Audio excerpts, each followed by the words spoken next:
or to think you're fucking up just because there's a challenge in your romantic life or your sex life, it doesn't mean you're fucking up. It means you're a human, and it means your partner's human. And the fastest way to get back on track is to talk about it. You can't avoid it. You can't run away from it. Just because it's hard, you got to talk about it. You got to lean into it. The opposite of what you actually want to do in the moment, but it's the one thing that's going to get answers and get your sex life back on track.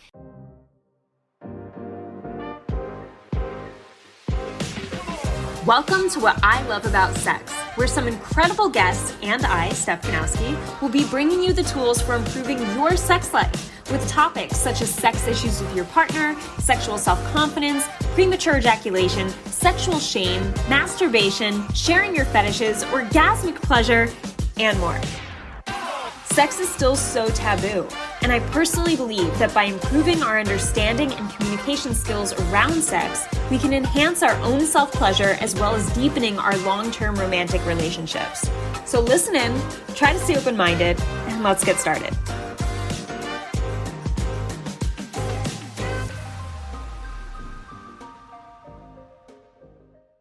Oh my God, this response drives me crazy. When I put out content to help you guys in your communication with your female partners, and there's a response in the comments that says something like, just move on, man. It's not worth it.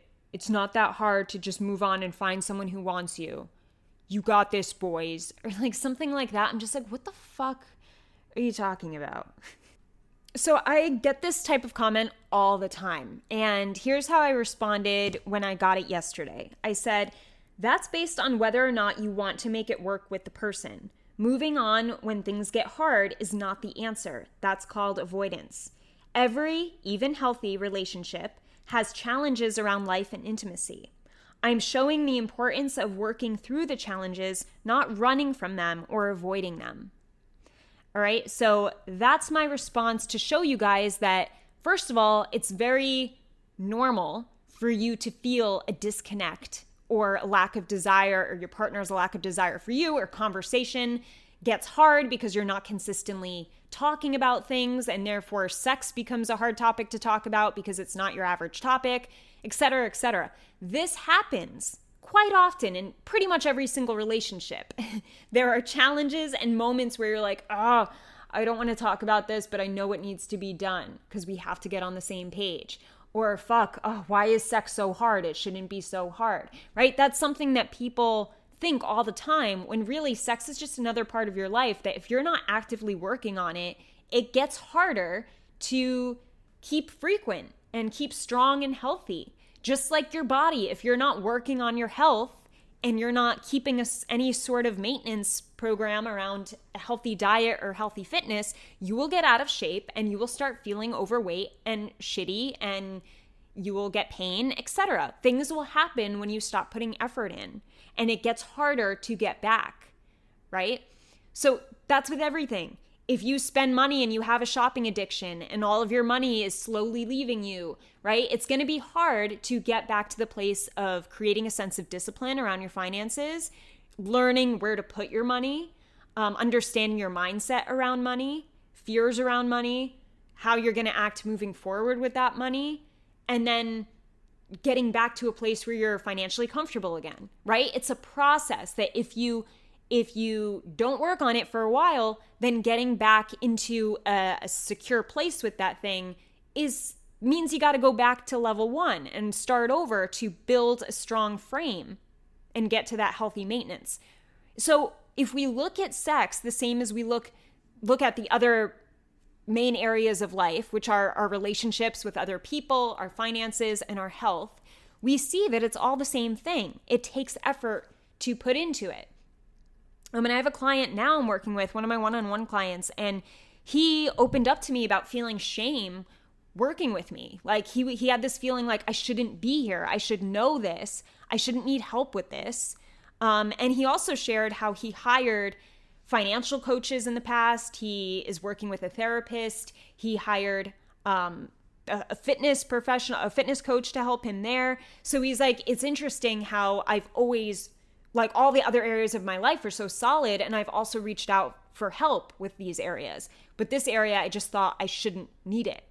And this is normal for so many people to think this way. And it's why when, especially around sex, when things get tough or challenging in their intimate relationship, then they want to bail out or they want to shut down.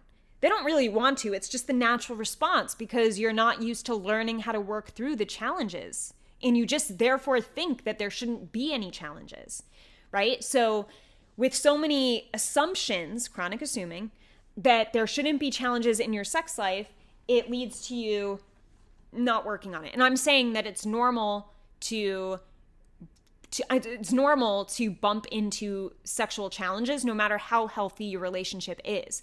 Another client of mine has a very solid, stable marriage, and she's feeling sexually disconnected. And he's like, oh my God, why? Like, why is she feeling this way? What's wrong? I thought this was like a very stable thing in my life, was like our marriage and like blah, blah, blah.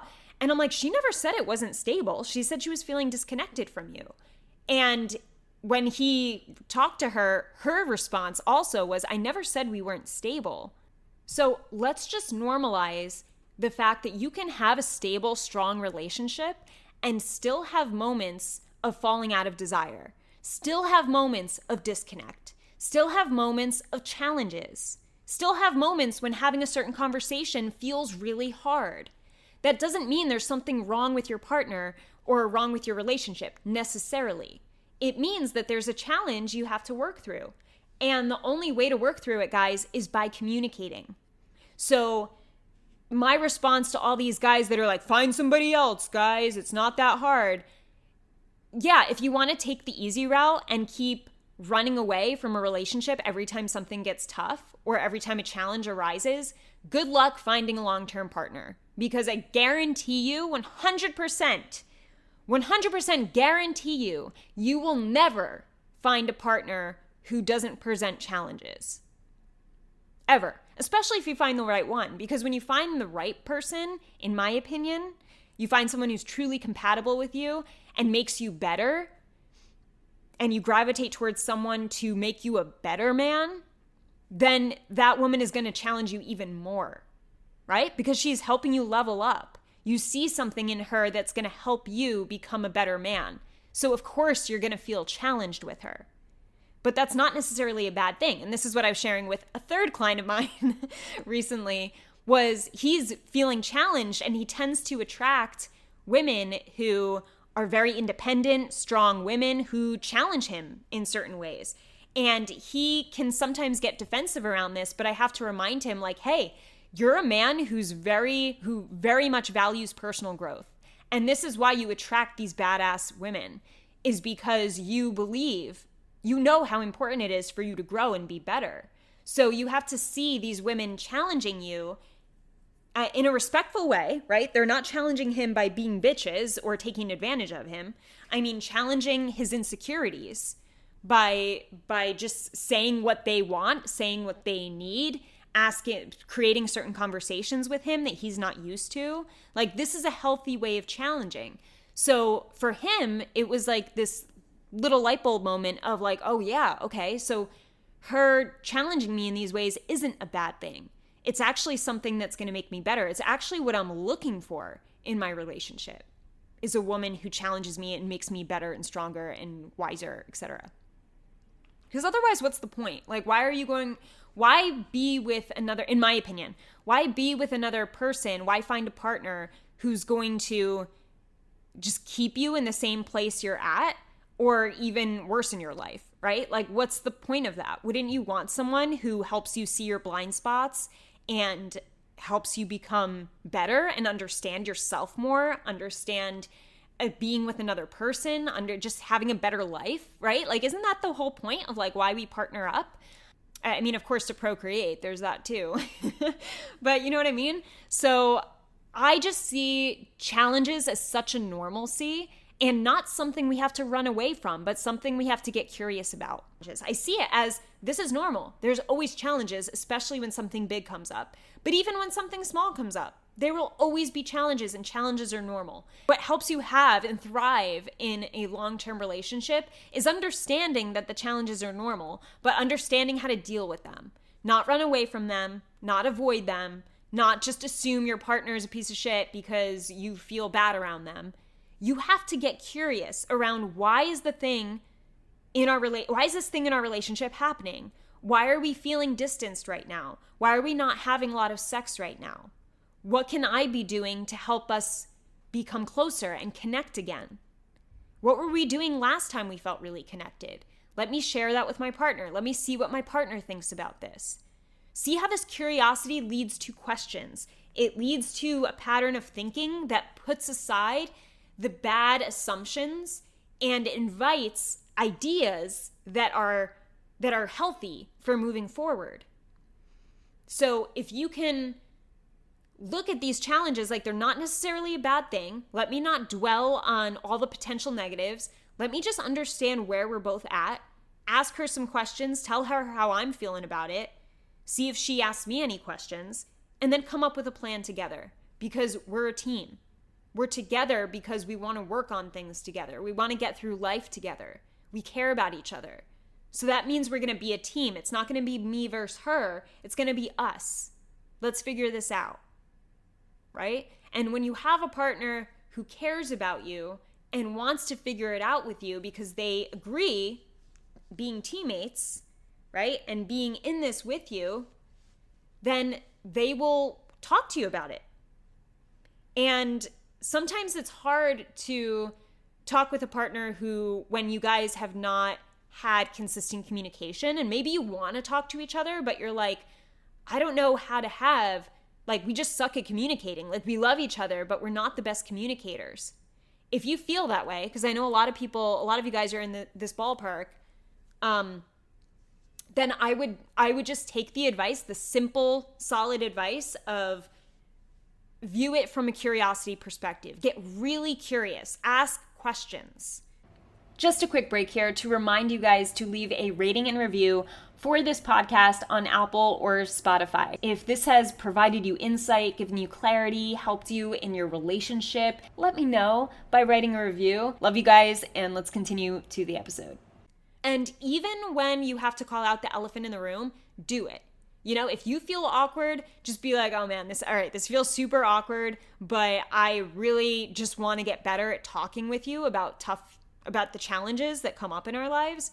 And let's just do it. Let's just try this and see where it goes. And I just want you to know my intentions are that I love you and I'm trying to understand us and put us in a better place.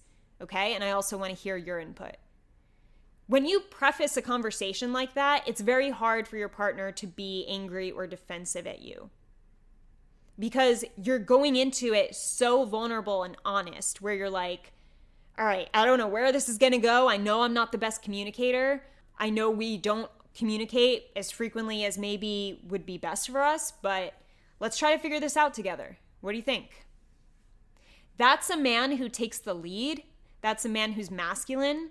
And that's a man who's vulnerable at the same time. And that vulnerability, like I said, is going to make your woman feel very safe to have conversations with you because you're going into it truthfully. You're not going into the conversation assuming that you know best and you know all the answers. Because you don't know all the answers, you can't possibly know all the answers until you talk with her and you figure out answers together. If you want to both walk out of a conversation feeling good, then you both have to be involved in the conversation. You both have to give input into the conversation. It can't be one-sided, and it can't be just the man figuring out everything and getting the woman's approval at the very end. That's not an effective conversation. That's not something that's going to make her feel good. It's not something that's going to leave you both walking away, taking new action. It's going to be something that just creates the same behavior, maybe even creates some resentment along with it because she didn't feel involved or heard. Or maybe you don't feel involved or heard on the flip side, right? So you both have to be involved. So if you're having conversations with your partner where you feel like they're one-sided, to call that out is really important and say something like, hey, I feel like I didn't get much of a word in on this conversation, so I'd love if you can hear my perspective and hear where I'm at, and go from there. But above all, you have to be curious over going in with a script, thinking you know exactly what you're going to say and exactly how you're going to handle something, because you don't know exactly. until you talk with her. So try to go in with a couple questions. That, if anything, if you want to be prepared, going in with a couple, 2 to 3 questions to help frame the conversation is the best way to do it. But for you to run away when things get hard, or to think you're fucking up just because there's a challenge in your romantic life or your sex life, it doesn't mean you're fucking up. It means you're a human, and it means your partner's human. And the fastest way to get back on track is to talk about it. You can't avoid it. You can't run away from it just because it's hard. You got to talk about it. You got to lean into it. The opposite of what you actually want to do in the moment, but it's the one thing that's going to get answers and get your sex life back on track. It's also going to help you have more comfortable sex conversations because you're used to handling the hard stuff. It's going to help you have more conversations in general where you also involve the easy, good stuff, you know? Like, I think another important thing to acknowledge is that if you only talk about sex when there's problems, then that's a problem in itself. That's a stressor for your sex life, because then every time you bring up sex, your partner immediately goes in defense mode, just out of habit that you're going to bring up something bad. So now sex equals bad in their brain, and that creates a resistance around it and a lack of initiating it in itself. So we want to make sure that we're constantly communicating with our partner. Constantly. All right? Even in the smallest of ways. I had one of my clients I mentioned had said that he was in the car and he was just feeling really relaxed with with his girlfriend. And they're driving and she goes to him, "What's in that brain of yours?" Because he was extra silent, or they were both extra silent compared to previous times in the car. So he didn't have a reaction out loud that was angry or anything, but he said with me, it was like frustrating because I'm like, do I always have to be happy all the time and like giddy? Can't I just be chill? And I was like, yeah, but your behavior was different from the majority of the time. So she might have just sensed a extra quiet vibe that wasn't so much like you, and she was checking in, right? And I told him, this is a great sign. This means you're with someone who is checking in with you based on noticing a change in your behavior. Like, she's paying attention. It means she's paying attention to you and she wants to make sure she's on the same page, which is so much better than having a partner never check in. Or you be crying. I remember I was dating a guy where I was literally crying in the car and he didn't ask me what's wrong. And it was because of something he said earlier in the day, and then he mentioned something little again. So it wasn't like we had a heated argument and then I started crying. It was like I was just so upset about our relationship and I was just sitting there crying, and he didn't say anything the whole time. I'm not saying he was completely in the wrong. Like, I shouldn't have been with him. I should have informed him of why I was crying. But to have a partner who neglects you, as I had been neglected in that relationship on multiple occasions, it is the worst fucking feeling in the world. To have someone constantly with you, but never with you at the same time. To have sex with someone, but feel so disconnected and unwanted at the same time. It's sickening. It's horrible. It's abusive. Like, this is the same partner that would put a pillow on his face when we had sex and like wouldn't look at me and told me whenever I got emotional that I was being a little baby or a little bitch and I could just leave and come back when I was happy. So you really want to appreciate when you have a partner who's checking in. And I'm not saying someone who's anxious checking in like all the time. They're like, what's wrong, right? That's an anxious attachment style. That means something else. That means that this person has security, issues feeling secure, and that's another conversation to have with that type of person. But if you have a partner who's willing to have a lighthearted way of checking in, like, what's in that brain of yours right now? What's going on? Like, that's something to appreciate.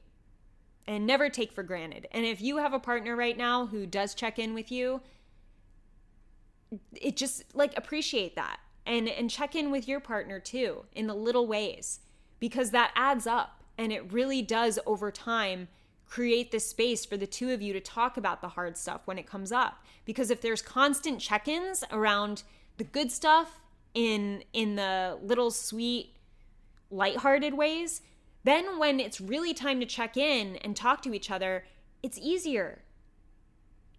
You know, Andrew and I are always appreciating each other for the things we do for each other. I'm not saying we're perfect, because we're not. Like I mentioned, we have challenges too.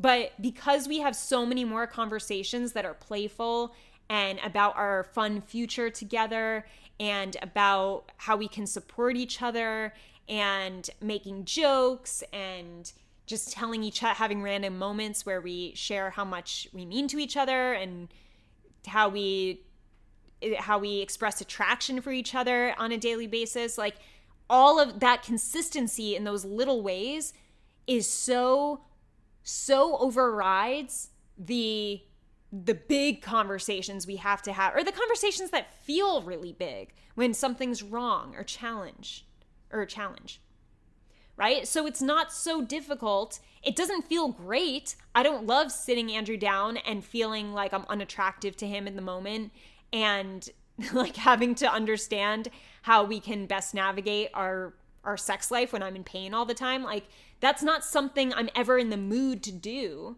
right?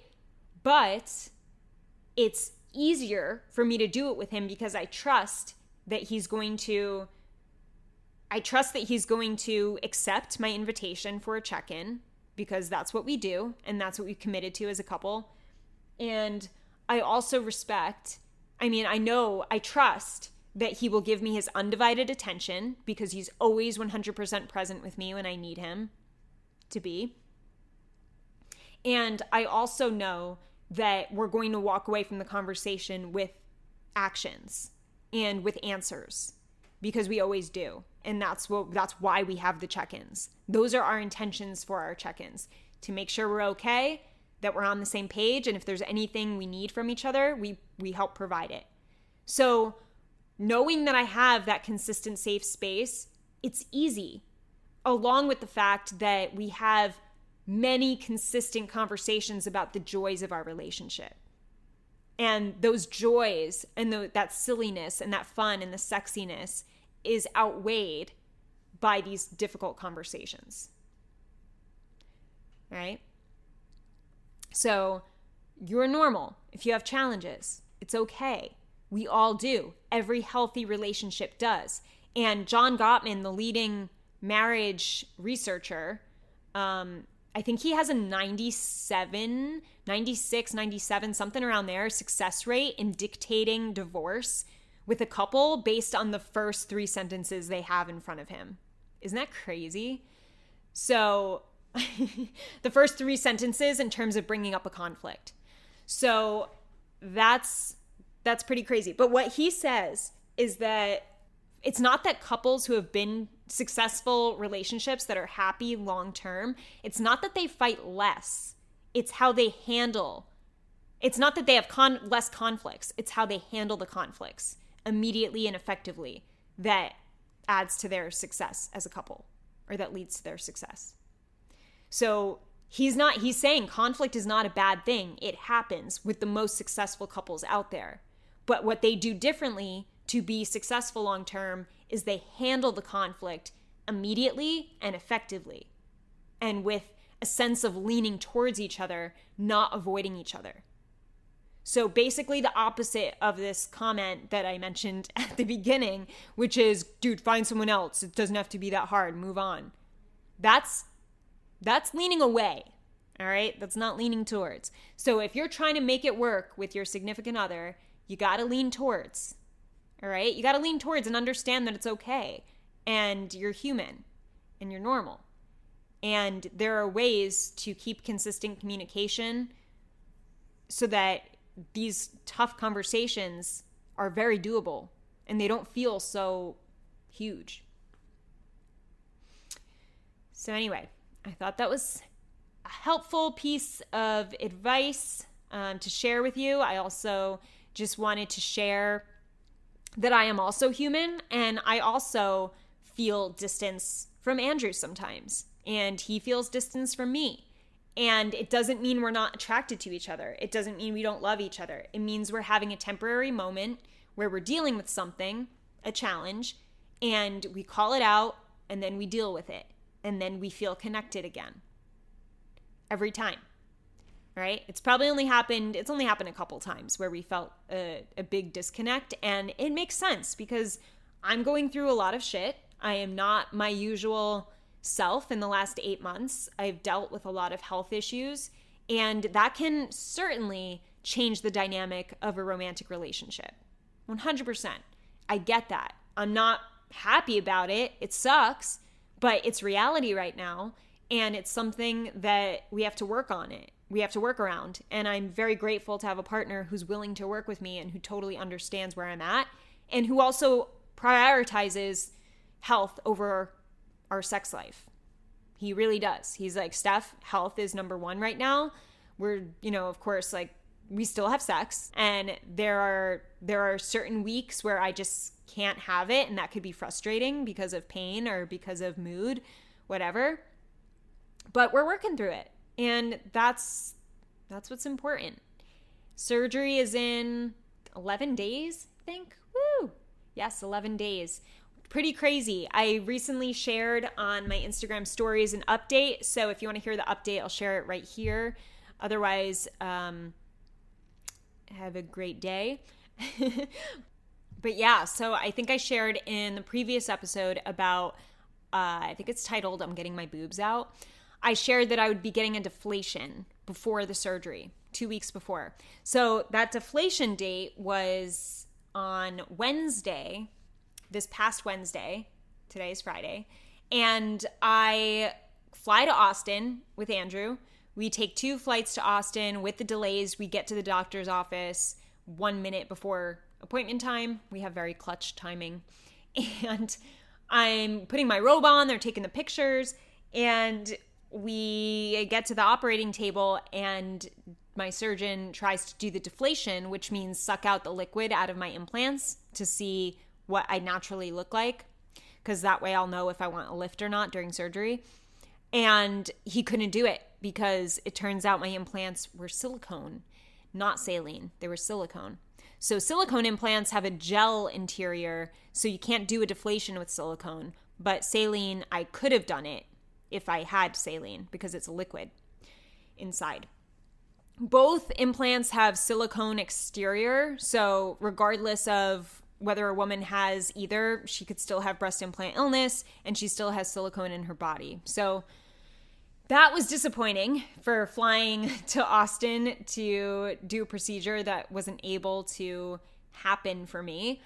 And what was mostly disappointing was that my original surgeon who put in my implants had told me that they were saline, because I told him I was afraid of silicone. At the time, when I was 23, 9 years ago, I thought that silicone were the dangerous ones and saline were fine, when both they're really just as dangerous. But I really thought that silicone were like the bad ones. So I was like, I definitely don't want silicone. And I remember talking to him about that. So the fact that I have silicone implants this entire time, when for 9 years I thought they were saline, was kind of a mind fuck. And I'm like, of course, got emotional on the operating table when Dr. Rob's like, nope, it's not working.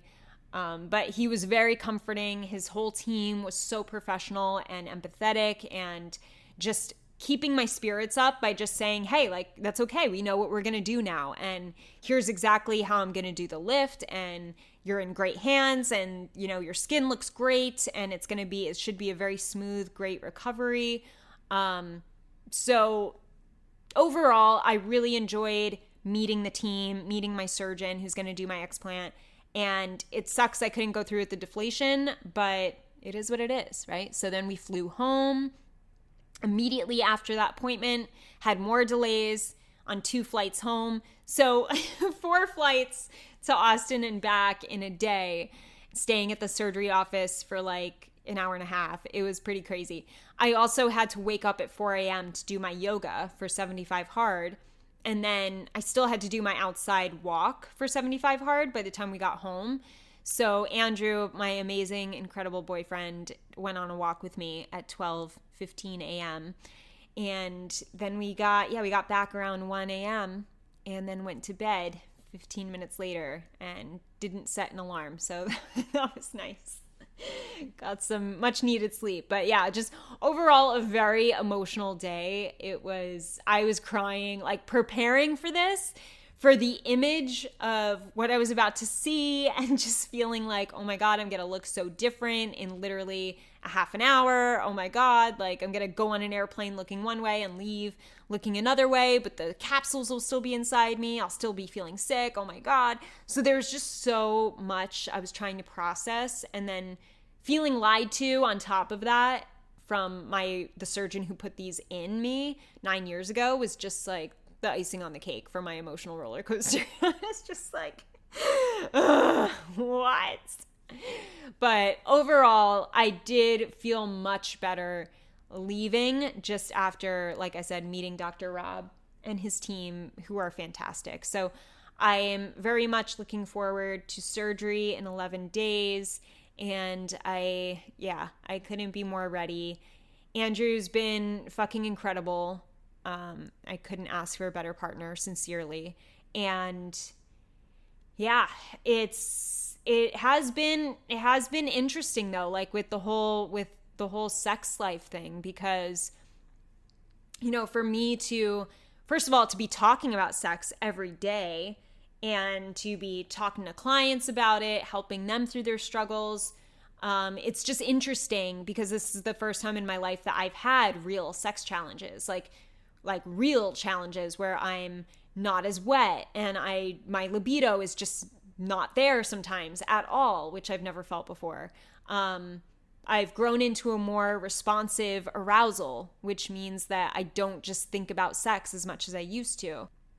And yeah, so it's just, plus the pain that's come along with sex due to inflammation in my body, like that's new too. So it's like to be in pain, to not be as wet, to not be as in the mood is like so not like me. And then to be talking about sex and every single day and reading about it, and like it's my work, you know? So it's been a very interesting dynamic, trying to figure this out personally while I'm still professionally guiding people, you know, through their own sex challenge. No matter where you are in life, things will hit you, and then all of a sudden things change a little bit, and you got to find a way to work around it, work through it, communicate with your partner through it, make sure that you're on the same page. Something that's really helped Andrew and I is just the idea that, hey, this is temporary, you know, and we're already seeing a light at the end of the tunnel, because our sex life has already improved a lot, drastically, since I want to say like April, May, June. So that's definitely made a shift, and once I heal, I'm sure it will just get much better. It's definitely on the track upwards. And if you feel like you're in a similar predicament with your partner where, you know, they're struggling with illness or a ton of inflammation or pain, there are things out there to help. You know, something that helped me drastically was changing my diet, because I'm not as inflamed internally as I was. So sex is not painful like it has been for months. So that's amazing. That made a huge difference. Gluten was the major thing that saved me when I cut that out of my diet very strictly, doing 75 hard. That helped. And also pelvic floor exercises to relax the tension in my pelvic floor. That helped tremendously too. I didn't realize how much tension I was holding on to, because being in pain, I would like kind of squeeze and do Kegels, and not even just Kegels, but just like create a lot of tension by just squeezing my pelvic region for being in pain, right? It's kind of like your body tenses up to protect areas that are inflamed. So it creates a natural tension that you don't even think about. You're not even consciously creating the tension sometimes. So by doing pelvic floor exercises intentionally to release tension, that also made a physical difference in my comfortability having sex. And I think with my body more relaxed physically, I was able to more relax mentally and emotionally, and that allowed my libido to come back a little bit. So that's kicked in. I've definitely felt more cravings for sex in the last month. So there's definitely an upwards trajectory here. And I'm just kind of sharing with you things I did that I wasn't medicated for. I mean, I'm on supplements. I'm on a detox supplement routine now because I'm working with a personal nutritionist through this breast implant illness program. And that I'm sure has helped as well. Just get some extra vitamins in me, get rid of toxins in my body. And yeah, it's just, there's just so much you could do. Yoga is something I've been doing daily with 75 Hard. Movement has helped a lot, reduce pain and reduce discomfort around sex, improve my mood overall so that I want sex more. So all these natural things, drinking more water, yeah, just a lot of stretching. There was another big one I feel. I'm trying to think about lymphatic exercises. So like lymphatic draining exercises where I now have a body brush I use a couple times a week before I shower to stimulate my lymphatic system, because due to so much inflammation, your lymphatic system gets blocked. So for you to create stimulation and keep everything flowing just helps your body overall function more optimally. So I just want to point out there's so many things, getting rid of toxic products, not dyeing my hair anymore. Like, oh my God, it's just so many things I could do naturally to get rid of the symptoms I've been dealing with and to feel so much better and to have a better sexual relationship with Andrew. So I hope this helps any of you guys who have a partner who's struggling, or if you're struggling, there are things to help you. There are ways. You got to believe and keep your head up. I know it's hard. I know it can feel like a huge, massive weight on you. You may feel unattractive, if you're dealing with gut issues and this and that. A lot of it can really put a damper on how you feel as an attractive sexual person. So for you to know that there's so many things you could do to help you naturally that you could start working on today, I hope brings you a level of comfort and hope. So I'm cheering you on. I love you guys. Thank you for supporting me along this journey, and I hope this episode was helpful. So have an amazing morning, evening, or night, wherever you are in the world. I'll talk to you soon. I hope this episode helped you. If it did, I would love for you to leave me an iTunes review. It would mean the world to me. You can also screenshot your favorite episodes and tag me on Instagram @StephGanowski. And before I go, remember, your sex life is as good as you make it out to be. Until next time.